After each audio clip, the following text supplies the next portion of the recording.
Dear friends, JEE mains 2023 का एक सवाल है।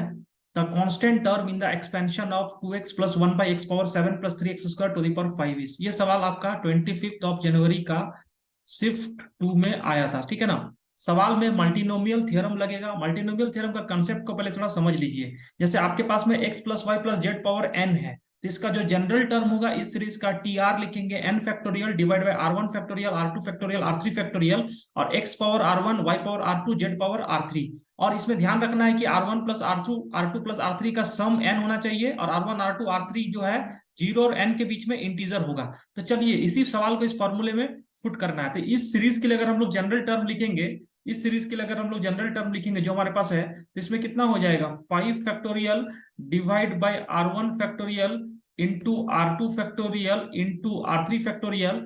और पहला में क्या है, 2x के पावर में r1 हो जाएगा इंटू 1 बाई एक्स पावर 7, इसमें r2 हो जाएगा, और 3x स्क्वायर में r3 हो जाएगा। अब आपको ध्यान ये देना है कि ये r1 ये r2 r3 का सम कितने के बराबर हो जाएगा, 5 के बराबर हो जाएगा। यानी r1 plus r2 plus r3 equal to 5। एक नंबर इक्वेशन, ठीक है। इसके बाद क्या करना है, इसके बाद में जो आपके पास में ये जो है, यहाँ पर में कांस्टेंट टर्म पूछा जा रहा है। तो कांस्टेंट टर्म के लिए सबसे पहले क्या करेंगे, कांस्टेंट टर्म के लिए आप ध्यान से देखो, जैसे x के पावर में r1, एक यहाँ पर x के पावर -7 r2, यहाँ पर में 2 r3, तो इन तीनों का सम कितना हो जाएगा, 0 हो जाएगा। यानी x का पावर 0 के लिए आप देख पा रहे हो r1 -7 r2 plus 2 r3 equal to 0, दूसरा नंबर इक्वेशन।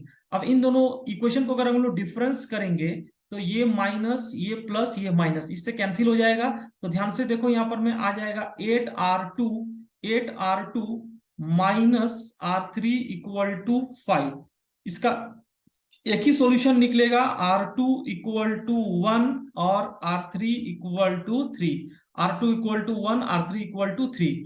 जब इसको पुट करेंगे यहाँ पर में, तो आपके पास में r1 का वैल्यू कितने के बराबर हो जाएगा, 1 के बराबर हो जाएगा।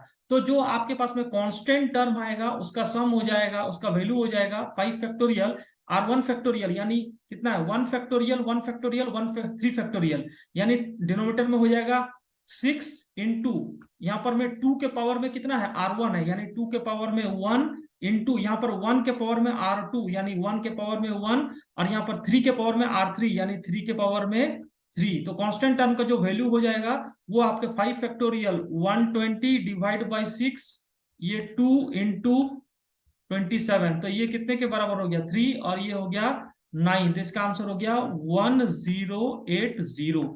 यानी ये जो कांस्टेंट टर्म होगा बच्चों, इस सवाल का आंसर हो जाएगा 1080। और इस